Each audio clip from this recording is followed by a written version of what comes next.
Hello, everyone. Matthew chapter 6, verses 25 to 34 talks about worry, saying, quote, "Do not worry about your life. Look at the birds of the air. They don't sow or reap, yet your heavenly Father feeds them. Are you not much more valuable than they?" End quote. I thought about that during the hurricanes I talked about last week. I used to be a continual worrier. I prayed for quite a while that God would take that worry away, and one day it left me. Now, as worry sets in, as it did with the hurricanes, I think of the serenity prayer, which says, quote, God grant me the serenity to accept the things I cannot change, end quote. And I'm able to move on, realizing He owns everything, and He'll handle what He owns. What a blessing. Now, how about you? Are you a worrier? Over the years, I have collected many meaningful stories, sayings, poems, etc., that have touched my heart. I'm going to share 2 of them with you today. Sadly, I don't know their authors. The first one is about Moses. God called him to lead his people out of Egypt to the Promised Land. Moses said he wasn't capable of doing that. God reassured Moses that he was capable and that he had his brother Aaron to help him. So, Moses gathered the people and started the journey. Have you ever really thought about that journey? I never did until I read this. You might see the journey again in a way far different than you ever saw it before. As I share the information, remember this. Moses didn't have time to prepare, so he didn't prepare. He just did what he was told and trusted God. Here's the situations he encountered. First, he had 2 to 3 million people he was responsible for, and those people needed to eat several times a day.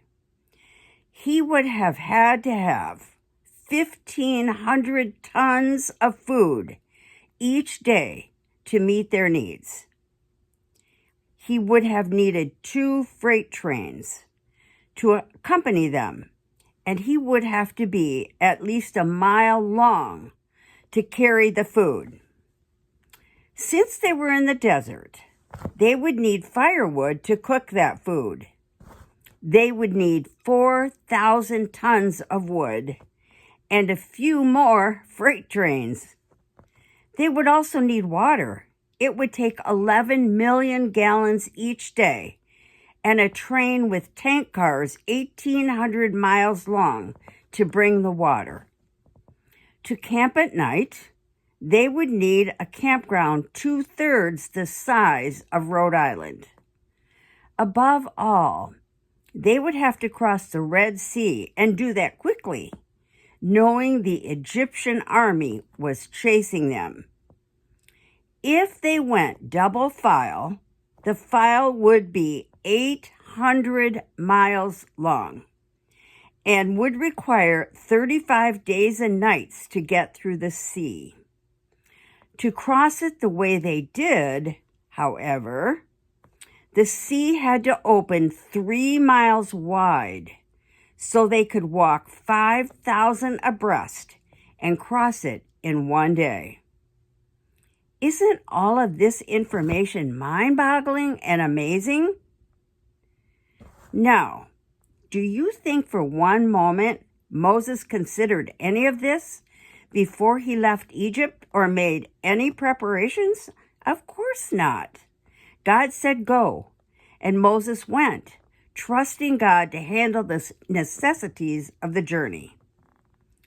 Go back now and listen again to what Moses needed for the journey, and compare that to what you and I need for our journey through life. Why in the world, then, do we worry? If God can handle all of this for the Jews, he can and will handle the little problems we may have turned into gigantic ones without turning to him first. Right? And we're all guilty of that. Now, let's see this from a different perspective. If you woke up today, you are more blessed than the 1,000,000 people who won't survive the week. If you have never experienced the danger of battle, the loneliness of imprisonment, the agony of torture, or the pangs of starvation, you are ahead of 20 million people around the world. If you attend church without fear of harassment, arrest, torture, or death, you are more blessed than 3 billion people in the world.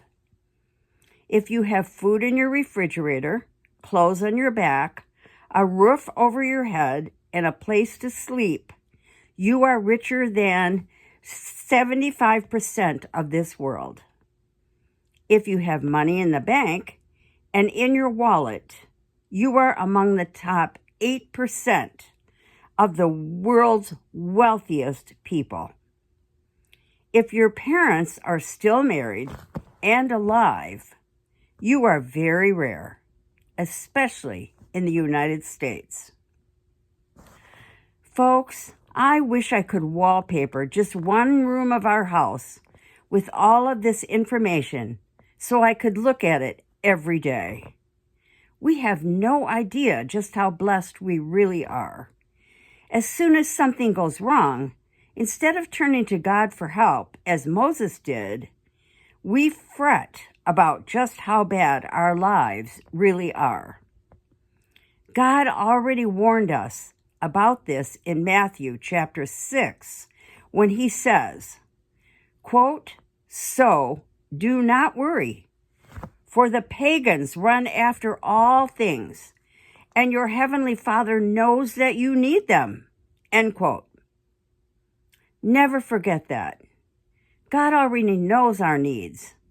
But instead of worrying, here's what we must do. Quote, "Seek first his kingdom and his righteousness, and all these things will be given to you. Therefore, do not worry about tomorrow.